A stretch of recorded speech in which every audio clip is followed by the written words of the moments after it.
And now, the Lowe Post. Welcome to the Lowe Post podcast on a Thursday afternoon where we are 15-ish games into the NBA season. We're starting to get to know the rookies and how good some of these rookies are, and it's kind of a fun rookie class. And to help us break it all down, the guy who's known these rookies longer than anyone at ESPN and knows them better than anyone at ESPN, one of our draft experts, the incomparable Mike Schmitz. How are you, sir? Zach, I'm great, man. Thank you for having me. It's always a pleasure, and it's a nice day here in Connecticut. It's sunny. I feel a little better. I just feel a little better. Feel a little happier. I cut open an avocado today to make a sandwich, and the avocado was absolutely perfectly ripe. You know how rare that is. Life just feels good today. I feel good today, Mike. I feel the same. A big exhale. You know, I haven't had my avocado yet. I might have to roll the dice and see if I get that same type of luck. A little avocado toast here this morning in LA. But it's 75 and sunny, and so the country is in a good place today. The avocado really was just spot on, just the perfect level of ripeness. Well, I'm glad to hear you're good, and let's dive right into it. We're going to focus on the top three picks. I think they are the most interesting. Obviously, the investment in them is the biggest. There are lots of fun rookies up and down this class. Peyton Pritchard, Tyrese Halliburton have already made my 10 things column. It's a fun rookie class. Let's start with the number 3 pick, your number 1 prospect in this draft. One of the more polarizing top prospects that I can remember in the last 5 years, LaMelo Ball.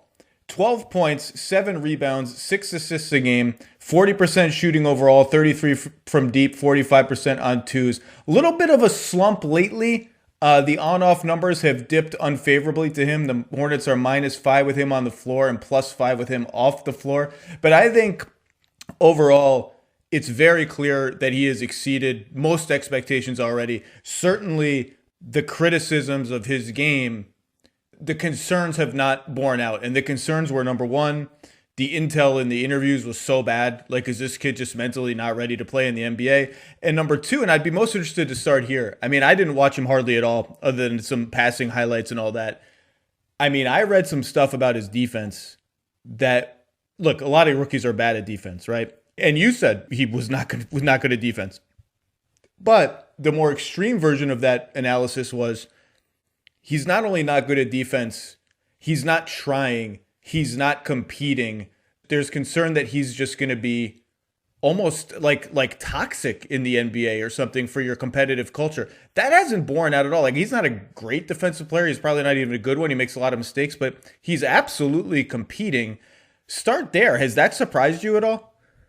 Yeah, the energy that he's played with has surprised me a little bit. And I think he's risen to the occasion, just being surrounded by NBA players and being in that type of environment. I always thought that he would be a playmaker off the ball defensively just because his instincts are incredible. His timing, his anticipation. I loved his rebounding as a guard, as a big guard, his instincts there. Just reading the ball off the rim are pretty high level. But yeah, he's been much more energetic than I thought. And I think part of that is playing him in the role that they are playing him, right? Coming off the bench, giving him short spurts of minutes and kind of making him earn it. With that type of energy. But I mean, early on in the season, the more you talk to that staff, you would just hear them rave about like the person he was, like the spirit, the joy, the way guys gravitated toward him on the court and off the court. And so I always thought that the criticism of his habits and all that was a little bit overblown, just from being able to go down there and watch him in Australia and just kind of see like how he is on a day-to-day basis. I didn't see it as some toxic thing. It was more a matter of this guy moved all over the world. He had never played for a winning team. He had never really finished a season. So my question was more, when the going gets tough and you're in a long 82-game season in a normal year, like, is he just going to pack it in? And we haven't seen that at all so far. Yeah, that's the question for every rookie. And it's a question also, like, this is a complete aside, but I'm going to talk about it. It's my podcast, Mike. I can talk about whatever I want. It's what I'm wondering most about with Jeremy Grant, for instance, in Detroit, who's really, proving all of us, including me, wrong that he was completely unprepared for a number one option role. Now, I think we're seeing what happens when Jeremy Grant is the number one option on your team. Even if he's really efficient, the team probably isn't going very far, but that is not his fault at all. He's been playing amazing. But that burden is really heavy, and I'm interested to see how he deals with it in game 50. Let's go back to LaMelo. In talking to people in Charlotte, they love him. I mean, they love his personality. They say he's very coachable. Like, he knows when he makes mistakes. You tell him, hey, that was you ball watch there on defense, or he overhelps sometimes. Like, you shouldn't have helped there, or you missed that rotation. He gets it, and he doesn't do it again the next time. I think there's part of them that is almost a little exuberant and wants to start him. But I agree with you. I think this is the perfect situation for him. There's no pressure. They have two starting guards. He's almost always on the floor with one of Terry Rozier, Devontae Graham, and Gordon Hayward. So there's just plenty of ball handling. He doesn't have to do a ton of heavy lifting.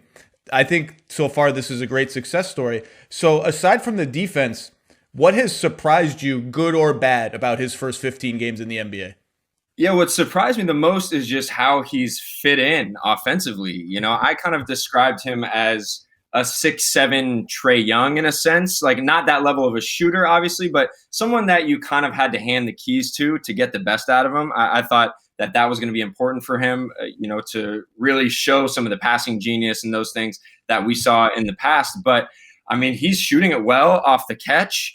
He's moving the ball. He's fitting in those multi-guard lineups, like you said, with Devontae Graham, with Terry Rozier. I mean, those three together, I think if you look at the numbers, have had success on both ends of the floor. And so I've been a little bit surprised at just how quickly he's fit in alongside, other good players. And I think a lot of that dates back to his early days, honestly, like playing with his brothers, playing that style at Chino Hills. It was so criticized, like the run and gun, and obviously the defense was atrocious and the half court pull-ups and all that, but it forced him to basically thrive in like a chaotic style, right? It doesn't have to be high ball screen and then everything's set. I need to have a guy in the corner. I need to have a hard dive. I need to have a guy lifting up on the wing. Like, he can play out of chaos. And I think that's what's allowed him to have success alongside these other players. And I mean, teams are like running him off the line at times, whether that's a mistake or not. A little head fake, he gets downhill, and then he's able to read and react. So his processing speed, his ability to think on the fly has really, really opened my eyes. And, I think he's going to fit alongside those guards or other guards or whoever they bring in the future for a long time. I think we should add to All-Star whenever there's All-Star again in like 2025, when people can go.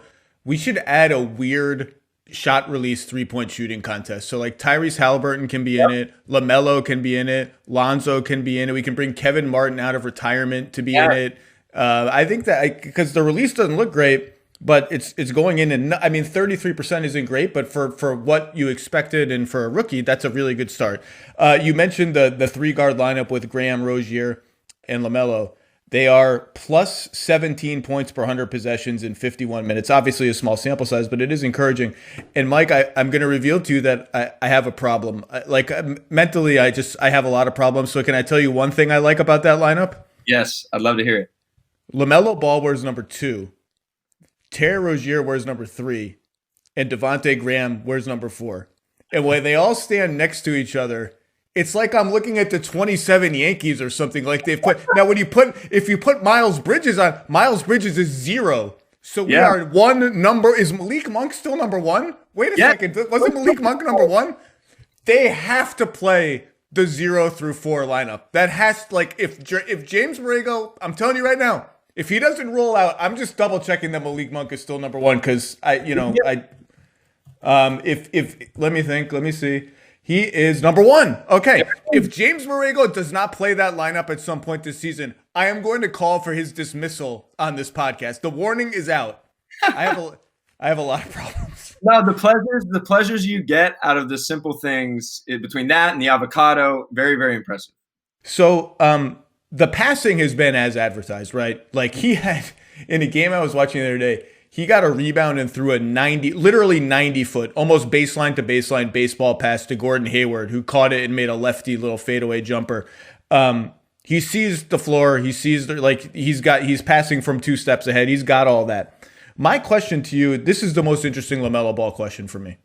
You mentioned you thought he was going to have, to get the most out of him, you've got to give him the keys.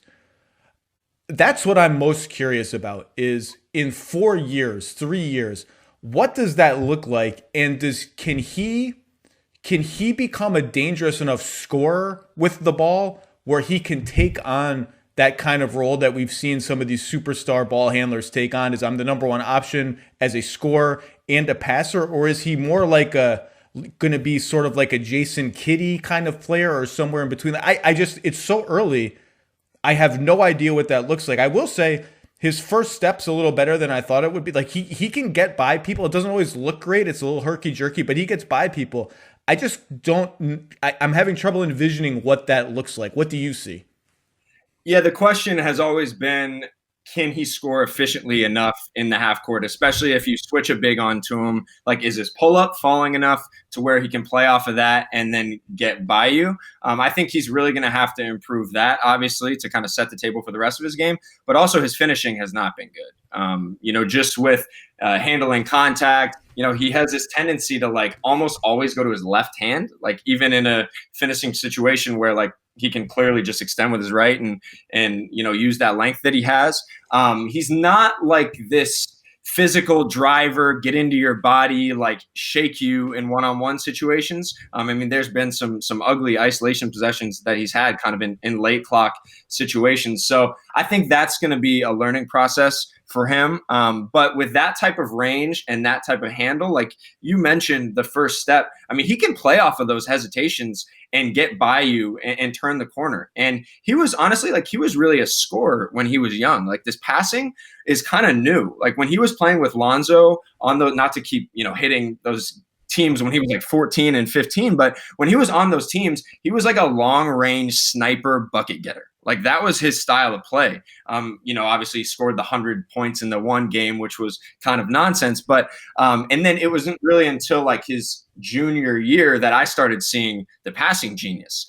So I think he can get back to that and start blending those two things together. It might not be until year 3 or year 4 that he's actually efficient with it. But I think when he becomes a consistent pull-up shooter, which I think he has the ability to do even with that funky release just because of the range, and when he grows into his body and adds a little more nuance as a finisher, then he could become definitely an efficient enough scorer in the half court. Yeah, he's going to have to be a good enough pull-up shooter because we've seen now, and I'm rooting for him because I was talking to somebody about Lonzo yesterday. Lonzo's off to an atrocious start. He's shooting 28% from three. If last year's 37% was a fluke, then I just don't really know what Lonzo Ball is in the NBA other than kind of an interesting backup. But what Lonzo Ball definitely is a freaking basketball player, like someone you would want to play basketball with. And I root for guys like that, which is why it's made me sad to see him stagnate. Like, I was reading projections. I think Hollinger was projecting he might make $20 million a year on his next contract. I'm like, whoa. Someone else can give Lonzo $20 million a year on his next contract. I felt the same way about Fultz. Like, Fultz is a super creative player, and the Magic were smart to get, I think the back end of that contract is very much non-guaranteed or partially guaranteed. I don't have it in front of me. Like, if you can't shoot at all, yeah.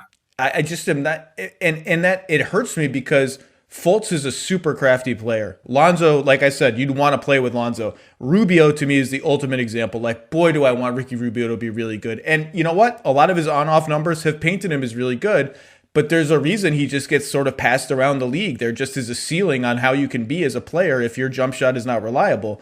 And that's going to be the test for LaMelo, but he's already ahead of where all those guys were. Like, it looks like it should be fine the way he's shooting it now. Yeah, and the thing, and we've talked about this in the past, but the thing that's so different about LaMelo than Lonzo and some of those other guys is, like, he has no conscience. Like, he's one of the most confident kids I've ever been around in my life. And that matters, Like, if he's struggling, like, he can shoot himself out of a slump. And then, compared to a guy like Lonzo, he just has a lot more off the bounce. I think, like, with his change of speeds, his handle, his combo moves, and then the ambidexterity around the rim, like, I think he's going to be a good finisher in time. He's just not there yet. He has the floaters from the elbows. So definitely a unique, unconventional guy. But I do think the confidence and the fact that he has a little bit more wiggle than some of those guys is going to help him reach a higher ceiling as a scorer, even if he's never going to be, obviously he's never going to be like some type of Damian Lillard, bucket, right? But I think he can be better than, the guys you just mentioned. Yeah, I'm just very curious about what that looks like in 3 or 4 years, because to me it's very blurry right now, and I'm very interested to see how it turns out. You mentioned his finishing. He is the weirdest freaking finisher around the rim, maybe that I've seen in the he gets there and all of a sudden his arm is like all the way out to his side and he's flicking up something weird with the wrong hand and from a weird angle. I'm like, what do you do? He's just a very strange player. He's shooting 49% at the rim. And then other times, like I was watching them against the Knicks last week, Nerlens Noel, who's a giant person, was just at the rim. And LaMelo, who on a lot of other drives contorts himself almost beyond what is necessary, sees Nerlens Noel and is like, you know what? This time I'm not going to contort myself. This time I'm just going to lay it up as if this dude isn't here. And Nerlens Noel was like, oh, thanks. I'm just going to volleyball spike this into the foot. It was very strange. But that's a rookie thing. Like, we'll talk about that with Edwards. Edwards is been awful around the rim, missing everything. That'll come. That's part of the progression. Like, this is a new level of athleticism, new level of defense. The last thing I want to get into is the passing. I almost wonder if part of his evolution into a whatever kind of scorer he becomes is he is so wired right now to pass that, and the passes are genius. I mean, these cross-court passes to the corners, he throws them very early, which is generally a good thing, because if you throw them early, you catch the defense when they're still rotating toward you and away from the shooter you're passing to. But there are lots of times where I'm like, ooh, he was 1 or 2 dribbles away from kind of doing something interesting there, and he just got off of it. I wonder if that's it. Finding that balance is part of it, right?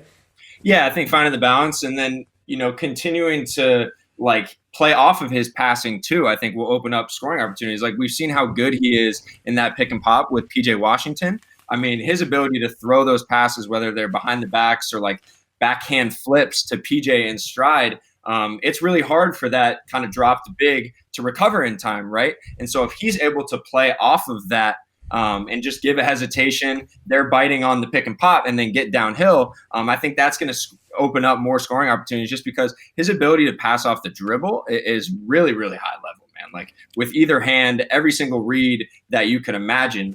His chemistry with Miles Bridges too, I think has been really interesting, just not just in transition, but some of the lobs he's thrown when Miles is a screener or when Miles is diving to the rim.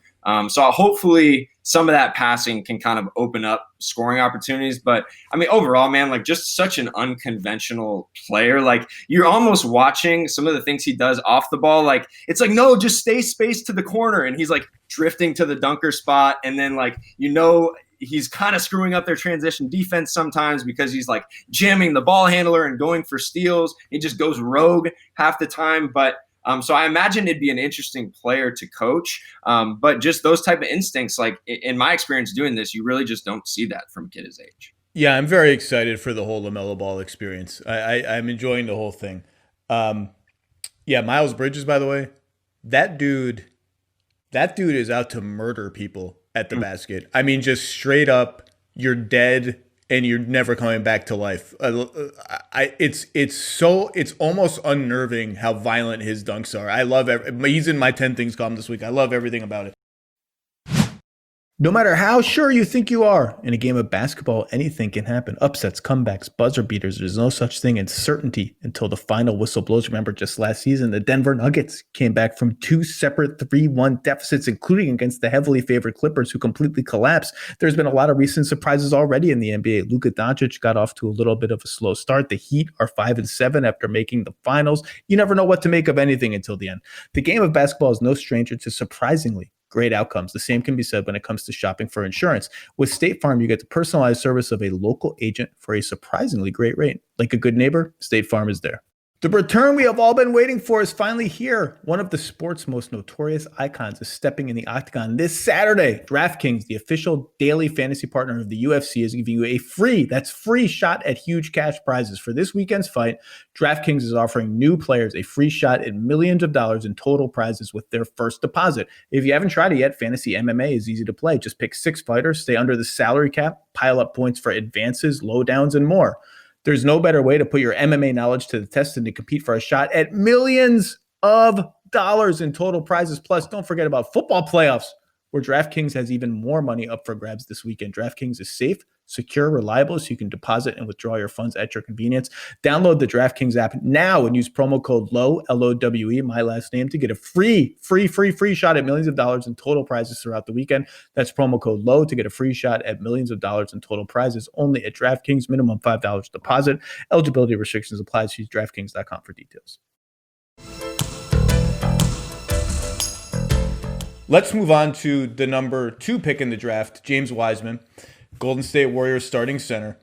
11 points a game, 6 rebounds, troubling stat, 9 assists and 23 turnovers. We can get into that.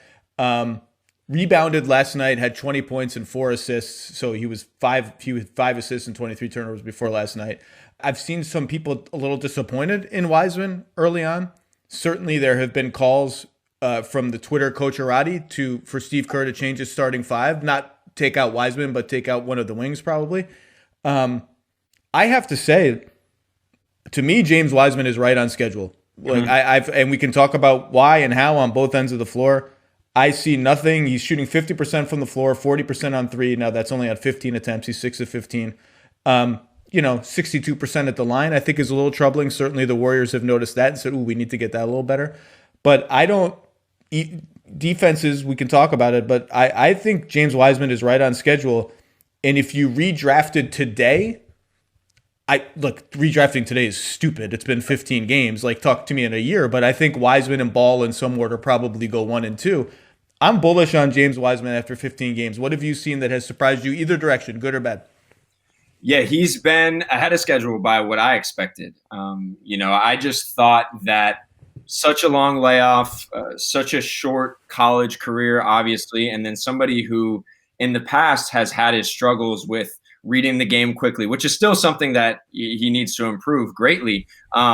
But just the fact that he's been able to come in and play 20 minutes a game on that caliber of a team, like, I underestimated just how lethal like his physical tools are, like just how he's in a class of his own. Like, it's ridiculous. It's ridiculous. Yeah, and just how impactful that is as a lob catcher, as a rim protector, as a rim runner when he is in position, and when he is playing like revved up like we've seen.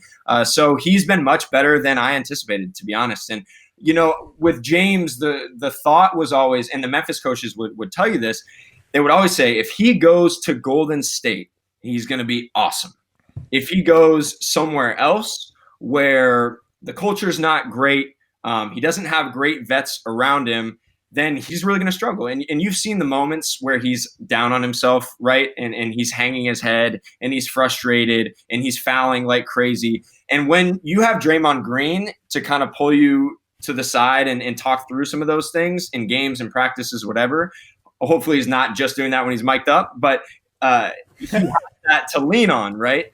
And so if he were in a different situation, I think we would probably see a lot more of the, catch in the mid post, hold, fall away jumpers, and the lack of rebounding and the lack of motor at times. I think that would be a little bit more apparent than it is in Golden State. And the reality is, like, if they're going to put 2 on the ball with Steph Curry, and then you have him as a diver. I mean, he had 7 dunks against the Spurs. You look at his line and it's like 20 points. He had this monstrous game. And then you watch the film and it's like open lob, open dunk, drop off for a dunk. So he's in an ideal situation. And, I definitely undersold just the value of his physical tools, length, and agility. Yeah, the Spurs game was a great win for the Warriors and a bad loss for the Spurs. Just the Spurs aside, the Spurs are minus 11 points per 100 possessions with DeRozan and Aldridge on the floor together, which is an acceleration of a trend that is in year 3 now of they just lose those minutes. Every year they lose those minutes. This year they are getting walloped in those minutes. And LaMarcus, God love him, looks like he's aged about 6 years since last season. He can't make anything. It's not going great.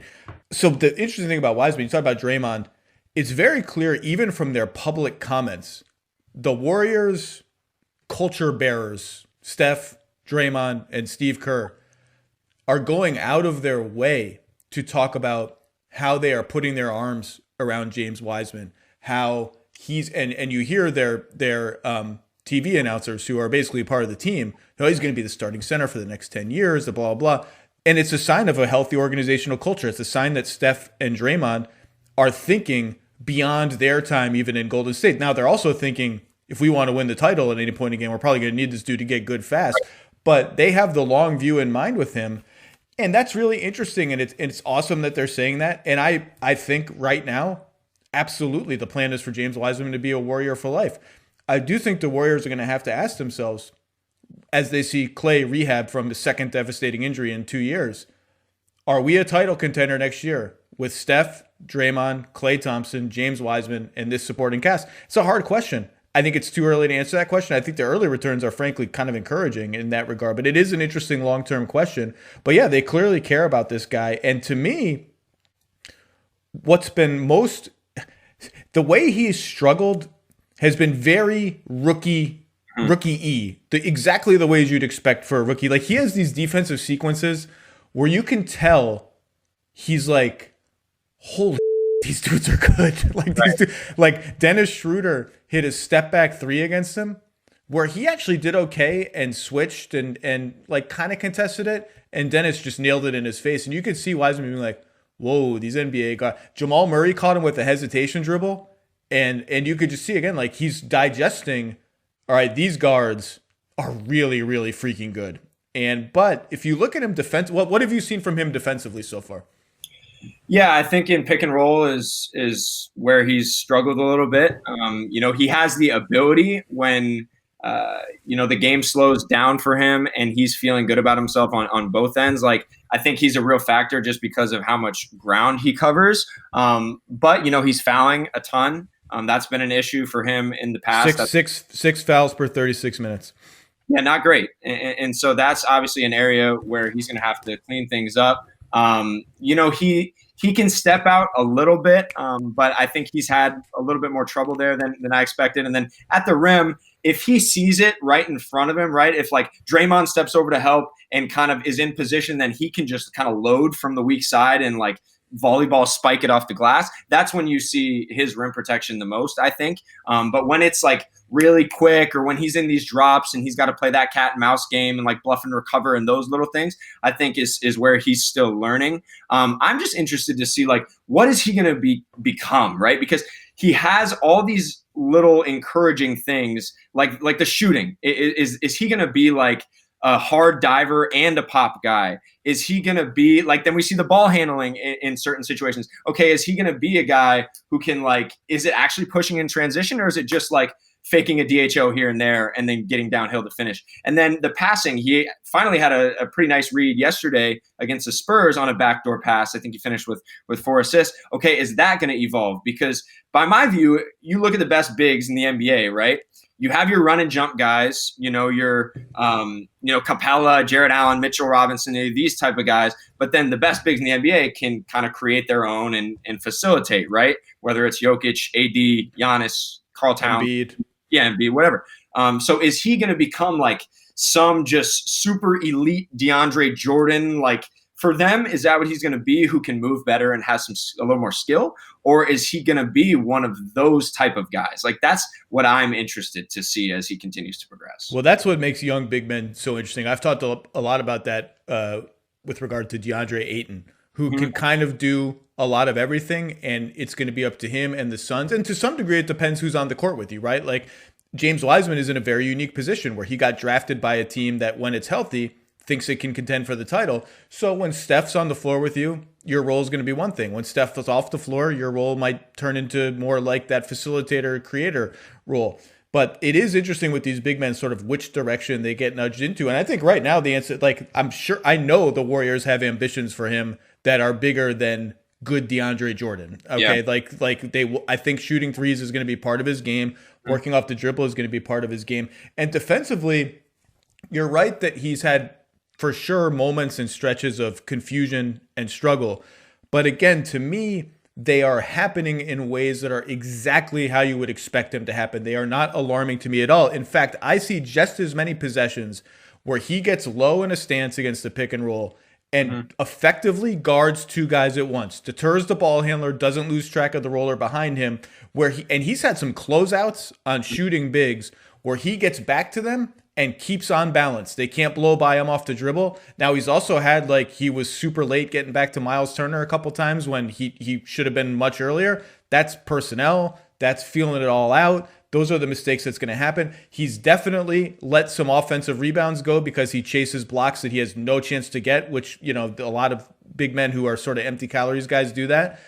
That's again, he's used to getting everything he wants, and he's going to realize this league is a little faster and more skilled. But all of those things are exactly on schedule for a rookie big man who, like you said, almost no college, no summer league, no preseason, thrown right into the fire. He's got Draymond yelling at him all the time. It's not easy. I think he's been really bullish, and the stuff with I don't know what it is about the Warriors. Maybe it's the success they've had. They lose 2 games in a row, and there are these outcries for Steve Kerr to change everything. Yeah, scrap the starting lineup. Right. Turn Steph into James Harden. And some of the criticisms in their less extreme forms certainly have merit. Steve is not beyond criticism. I've criticized him before.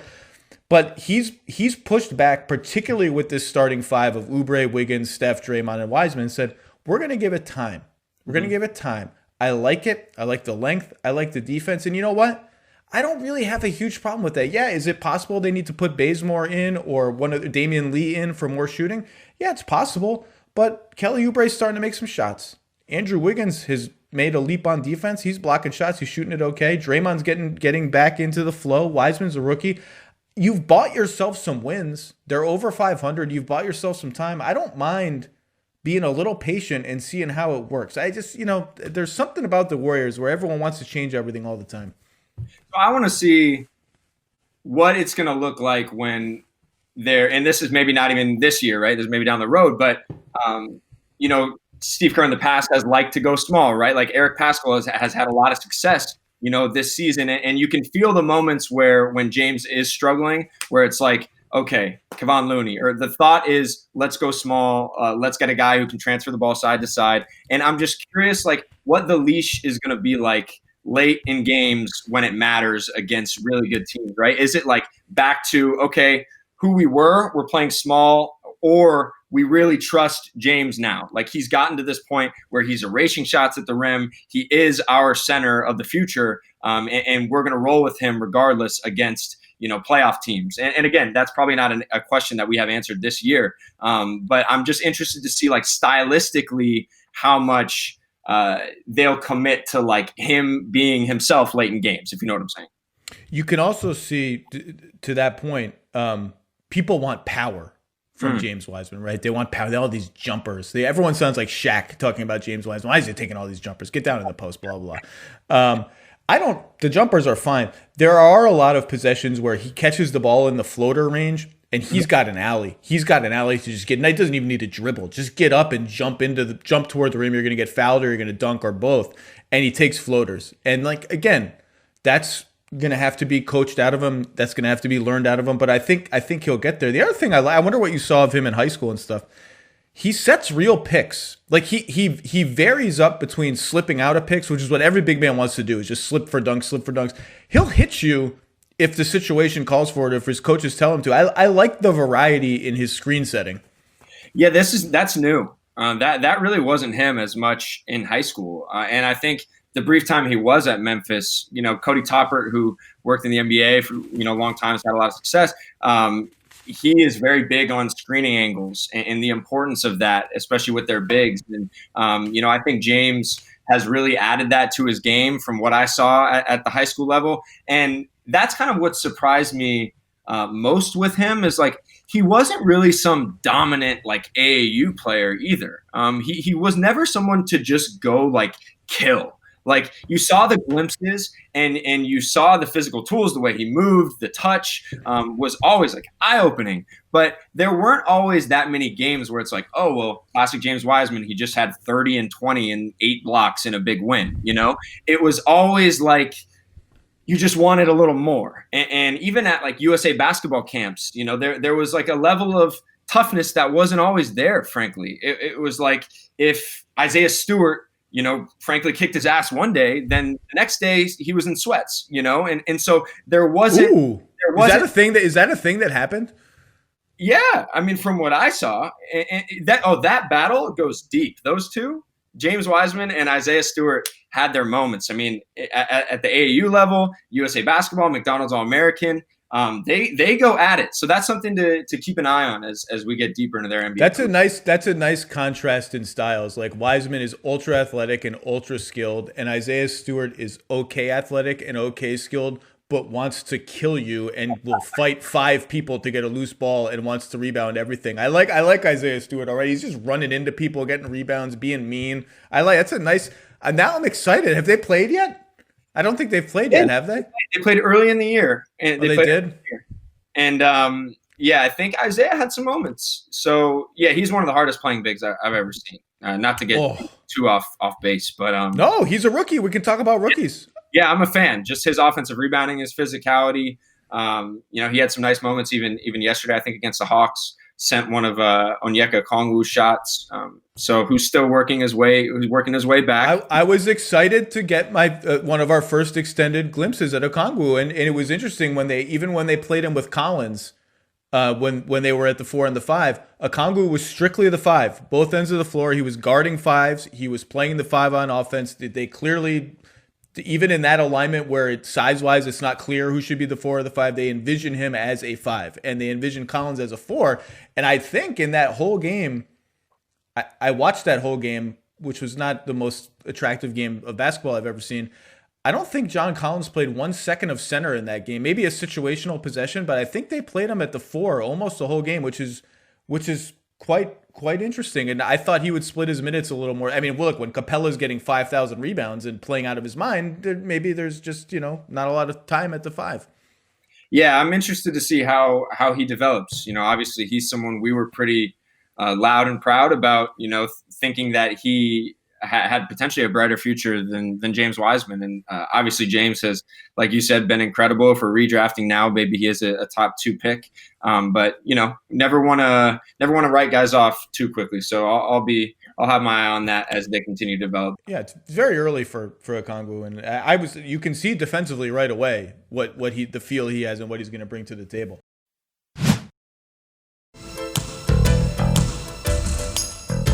Let's go to the number 1 pick in the draft. Whew. And boy, do I have no idea what to make of this dude. Anthony Edwards, 12 points, 3 rebounds, 2 assists a game, 36% from the floor, 28% from 3, 42% from 2, not great, even assist to turnover ratio. And Mike, just when you think, I don't know how many times I've done this, where I have a moment where I say to myself, I think the Timberwolves have hit rock bottom.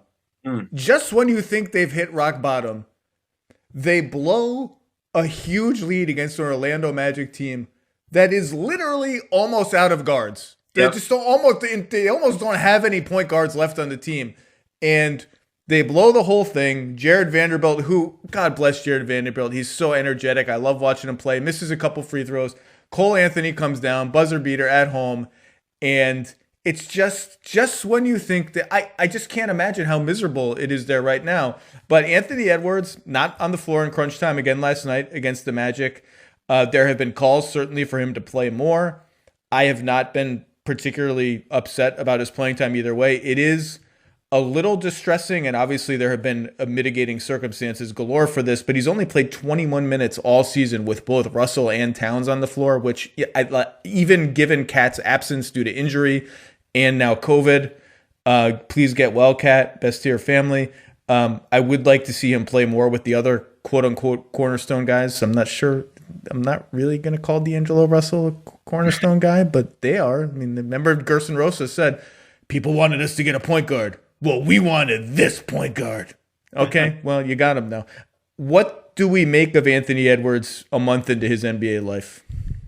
Yeah, he looks like a 19-year-old kid who had a long COVID layoff with no training camp, no summer league, and frankly is learning how to play like real basketball for the first time. And I figured that there would be a little bit of a learning curve. Now, I didn't expect him to be shooting, in the 20% from 2 and 3 over his last 5 games, or some of the finishing struggles and all that. But, when you look at his career arc, he was kind of a late on the scene type of guy.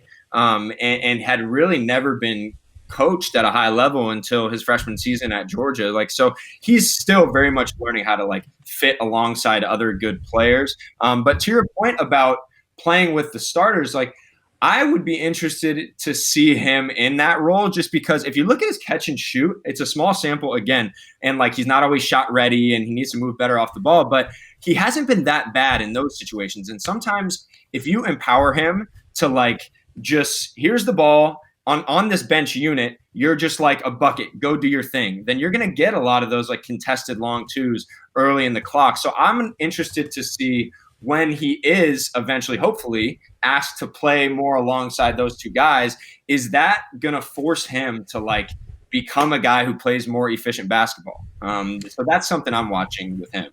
Yeah, what I've liked most about him so far. And again, it's all of these things are very predictable. Like nothing, sure, the raw numbers are not encouraging. And sometimes a bad start to your rookie season can portend a lot of bad for a long time. You know, I remember 538 in Andrew Wiggins' rookie year basically called him a bust like 25 games into the season. And everyone, including me, was like, well, that's ridiculous. He's a rookie. You know, I know he's the number one pick and that comes with all sorts of scrutiny, but to prematurely declare this is insane. And guess what? Andrew Wiggins was essentially a bust for a long, long time and is only now digging out, shoveling the dirt over his head of bust USA. But nothing again. So Anthony Edwards can't make a shot, can't finish at the rim, is a little bit out of control, is learning how to move off the ball, the nuances of NBA moving off the ball, learning the nuances of NBA defense. Well, it's like, no, what did you think was going to be happening to him playing on a terrible team? And my God, are the Timberwolves terrible. This is what life is going to look like. What I've most enjoyed so far from him is, like, he had a play last night against the Magic where he was off the ball, caught on the right wing, pump faked, drove into the paint, kicked to Jordan McLaughlin, and Jordan McLaughlin's delightful scruffy beard on the left wing, relocated for a three that Jordan McLaughlin kicked to him, and I think then drove and dunked on somebody, ended maybe Vucevic, just ended somebody. That catch and go feel, for me, that's fine. That's a fine place to start. I don't need to see Anthony Edwards running 25 pick and rolls a game and, oh, look at the in and out dribble and the drop off pass. Like, we'll see that every once in a while in between 7 wild floaters that leave a dent in the backboard. But that catch and go, that's where I want to, that and like play hard on defense. I'm fine if that's all we get in year one, along with glimpses of the other stuff.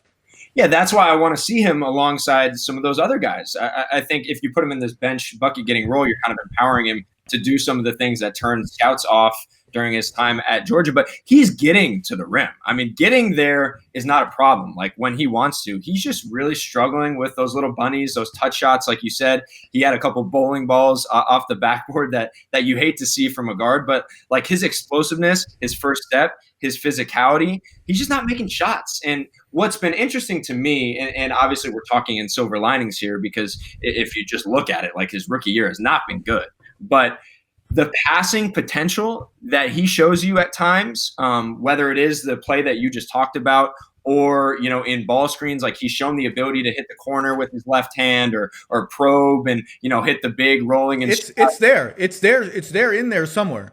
Right. So I think the development plan, kind of like you said, should be, okay, let's make sure that this guy finds a way to make catch and shoot threes at a decent clip, to attack closeouts, get downhill, be efficient with his moves, and defend. Because when he wants to defend in one-on-one situations, he has some incredibly impressive moments. It's just the team stuff. It's bringing it every possession. And we could say that about a lot of guys in the NBA, obviously. And that usually, to find that motor is hard. But I think focus on that in year one. Show us the glimpses of the ball screen stuff, like you said. Less step back threes. He's like 9 of 47 on pull-up jumpers or something like that. It's like, ooh, that's not very good. Not very good. I don't, you know, I'm no Kevin Pelton, but I don't think it's very good. So I think finding more ways to just simplify the game for him is going to be important. And like you said, like it's kind of a no moment, just because he's never really played real basketball. And so, you know, he's going to have to do the work himself, but I think them putting him in better position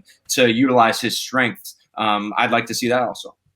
Well, you said a word that is very interesting to me, and it's something I think about more and more and more, which is simple. And So Anthony Edwards is taking 19 shots per 36 minutes.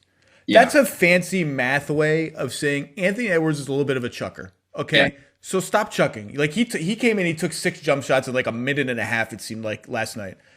And sometimes I like this was step one for, I mean, on a way more advanced level, right? Jason Tatum and Jaylen Brown developing as playmakers. Yeah. Step one for them was just make the simple play. When you see the second defender come, 8 times out of 10, don't force it. Where's that second defender coming from? Marcus Smart over on the right wing. Is Marcus Smart a great shooter? No.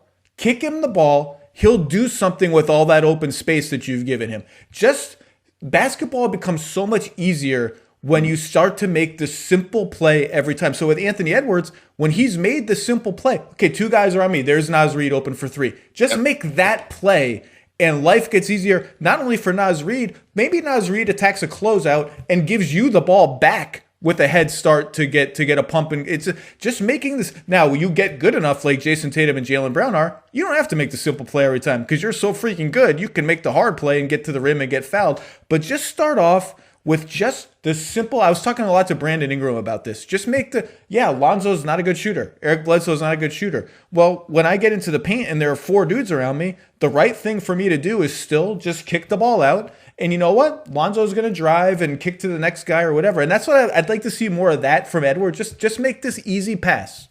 Yeah, and guys want to play with you if you play that way. You know, you look at the way LaMelo is playing in Charlotte. I mean, he's lifted that entire group just because the ball is always moving side to side. And then you never want a guy as a teammate who comes in, you know he's going to take those 6 jump shots in 30 seconds. But Tatum is a really good example of like how situation can really dictate the player you become. Because the question about Tatum coming out was he was very ISO heavy. That was like his game. He was Carmelo. People are going to be like, is he going to be like Carmelo and just take a bunch of long twos?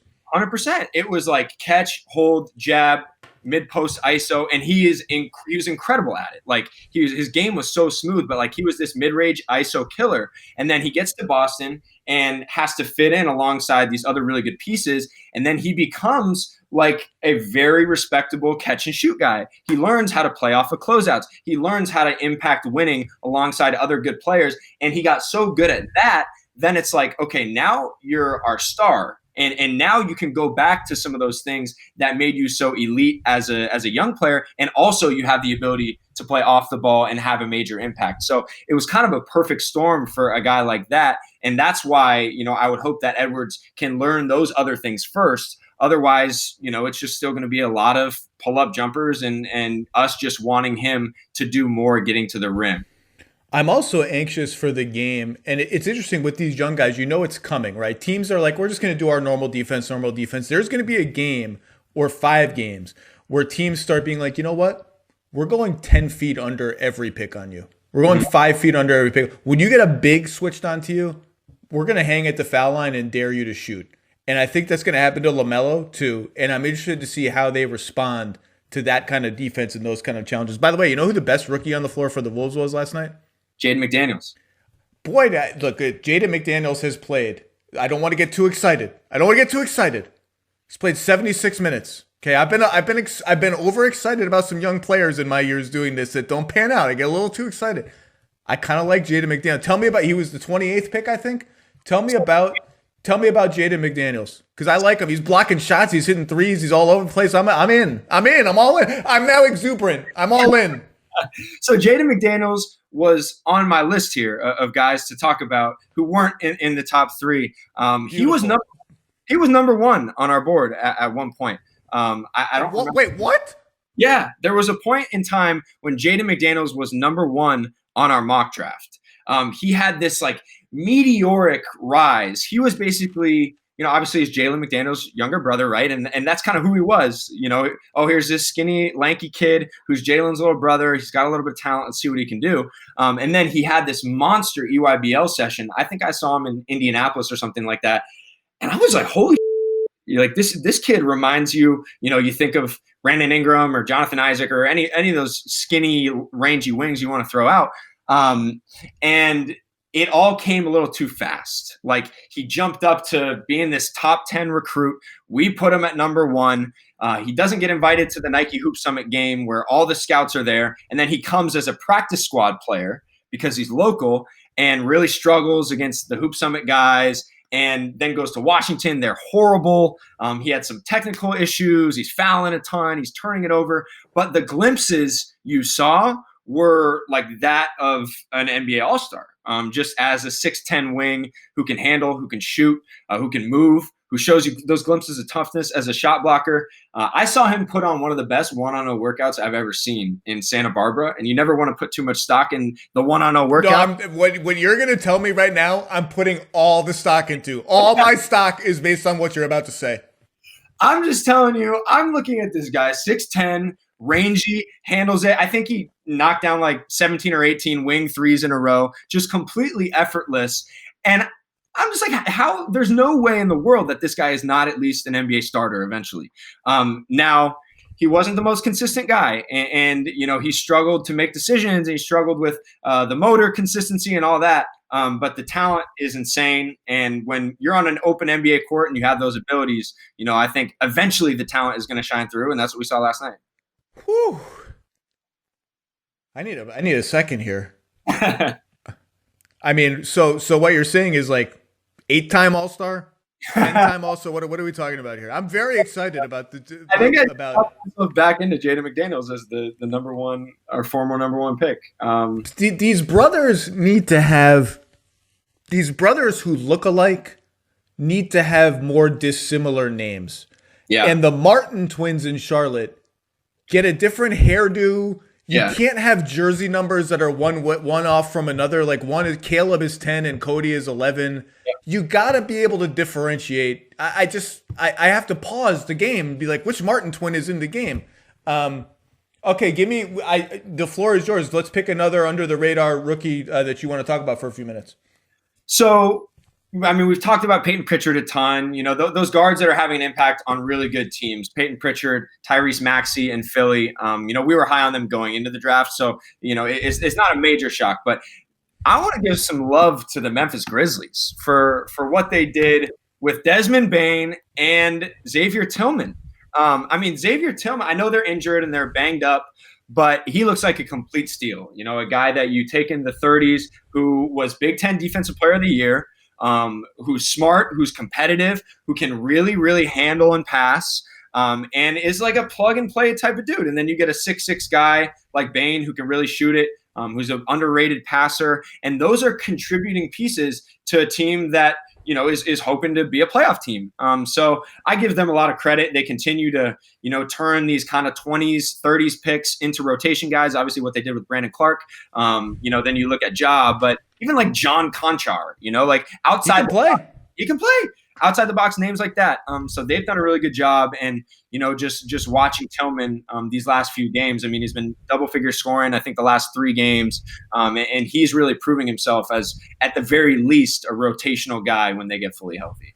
Amen on all that. I've really enjoyed watching the Grizzlies. They've managed to tread water. Now they've had a ridiculously easy schedule where all their wins seemingly are against teams that are missing their best or even their top 2 players. But still, Tillman has been great. And Bane was what I always get a little, I'm not annoyed, but I always roll my eyes a little bit during the draft when the Grizzlies traded into the first round for that pick. And they took Bane. And it's like everyone in the league was like, oh, I knew they were going to take Bane. I knew it. And I'm like, why didn't you take Bane? If Bane is so good, why didn't you take him? It's like whenever the Spurs would pick someone at 30, I knew that guy would fall to the Spurs. Well, it's your fault he fell to the Spurs. You could have picked him too. Yeah. And you hear it a lot too with like, oh, well, and we talk about situation, but he went to that situation. Like, of course he's going to have success. If he went anywhere else, he would have really struggled. Well, it's like, okay, well, turn your organization into the organization that turns okay players into really good players. So I'm with you on that. But yeah, Bane's been really good, and just size and shooting. There's a market for that. Can you tell me what I'm supposed to think of Pokuševski? To quote, Fran Fraschilla, I mean, my thought was he was going to be a 2 years away from 2 years away guy. But the fact that he's played this many minutes and showed you kind of these glimpses has been intriguing. Like, he hasn't been shy, That's for sure. Yeah, I was going to say the same thing. And then I thought that's such a polite way of saying he's just chucking up jumpers all the time. He is like, he doesn't care. I think he missed like his first 15 shots or something. He's like, I'm still shooting. I just don't have any idea what the hell is going on. He's 7 feet tall. He plays on the wing. Sometimes he plays the 4. He's running pick and roll. He's throwing passes. He's blocking shots. I don't know what the hell he is, but I'm interested. Yeah, he's interesting. He was one of these enigmatic guys that teams were trying to figure out because he only played like 10 games in the Greek second league. He had some injuries, some durability questions. I was trying to get down there to see him this season, and like you couldn't figure out when he was going to play, if he was going to play, what was going on. There was always talk of like, okay, has somebody shut him down? Did a team get down there early and just say, hey, stop playing, we'll draft you? That might be what happened. I'm not exactly sure, but clearly, they want to develop him and they want to do that by playing him minutes. So it's not always going to be pretty. I think he needs to improve in the physicality, toughness department, obviously. But, when you see a guy that size running around screens, handling the ball, playing some pick and roll, you have to at least your ears perk up like yours have about what he could become in the future. So, he's good. He has a nice feel for the game. He's a good passer. It's a little all over the place, but that team is a little over the place, especially when their vets don't play. It's like every time I see him, Horford doesn't play or something. But can I ask you about one more guy? Let's hear it. He's suddenly very, very important given the events of the last week. And the Nets were very high on him in preseason. Tell me about Reggie Perry and what we should expect of Reggie Perry is now basically, he's sort of like the Nets' third string center behind DeAndre Jordan and no center and then Reggie Perry, but he's going to play for their team, and they were optimistic about him in preseason. Tell me what we should expect from him. Reggie Perry can score the ball. He's like an inside-outside big. He was very highly touted at a young age, so he was actually the MVP of the under-19 World Championship team that Tyrese Halliburton was on. A lot of the top prospects in this upcoming draft were on. He was like 13 points, 8 rebounds in a very short amount of minutes. So he's one of these super productive guys. He's aggressive. He's not going to be afraid of the moment at all on the offensive end of the floor. He's really improved as a passer. I saw him in Vegas working out with those guys, Halliburton, some vets, some other Josh Green, some other players in this draft, and he was one of the best players on the floor. So I was surprised he didn't go a little bit higher. I thought he was maybe going to be one of these risers. The question for him has always been on the defensive end of the floor.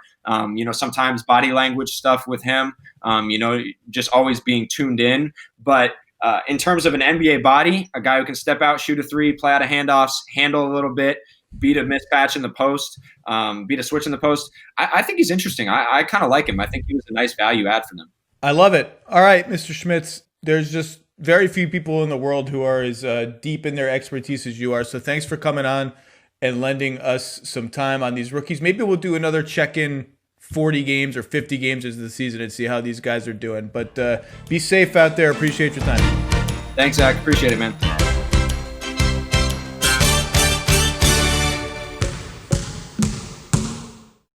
Like life, basketball is full of surprises. 1 minute your team is down by 15, then they're up by 3. One season you don't make the playoffs, the next you're taking home the title. As a basketball fan, there's nothing better than a truly great surprise. You also love a great surprise when it comes to your insurance rates. With State Farm, you can get the personalized service of a local agent for a surprisingly great rate. Like a good neighbor, State Farm is there.